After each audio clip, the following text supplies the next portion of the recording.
एक nano housing हा innovative concept मी real इस्टेटमध्ये आणला आणि I have done PhD in affordable nano housing subject आणि त्याच्यावरती एक पुस्तक पण लिहिलेलं आहे. कारण मी थेसिस युनिव्हर्सिटीला सबमिट केला आणि माझं PhD झालं, सर्टिफिकेट मिळालं आणि आय स्टार्टेड वरिंग की अरे माझा थेसिस आता युनिव्हर्सिटीच्या कपाटात बंद राहील. तर मी त्याच्यावर एक पुस्तक तयार केलं आणि ते ब्लूम्सबरी इंटरनॅशनलने पब्लिश केलं आणि पूर्ण भारतभर ते पुस्तक गेलं नॅनो हाऊसिंग नावाचं आणि ते खूप लोकांनी वाचलं.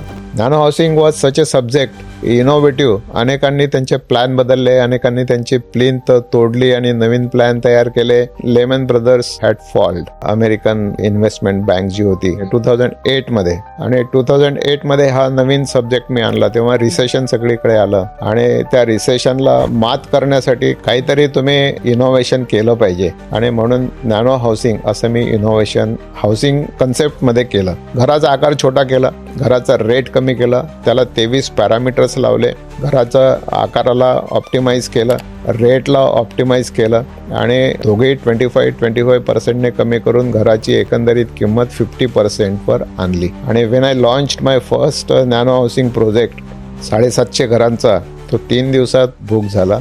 Then I launched second nano housing project of 900 houses, तो 4 दिवसात बुक झाला. I launched another nano housing project of 2500 houses, तो महिनाभरात बुक झाला. असे एकामागे एक 4 नॅनो हाऊसिंगचे प्रोजेक्ट्स मी लॉन्च केले आणि every project was becoming successful.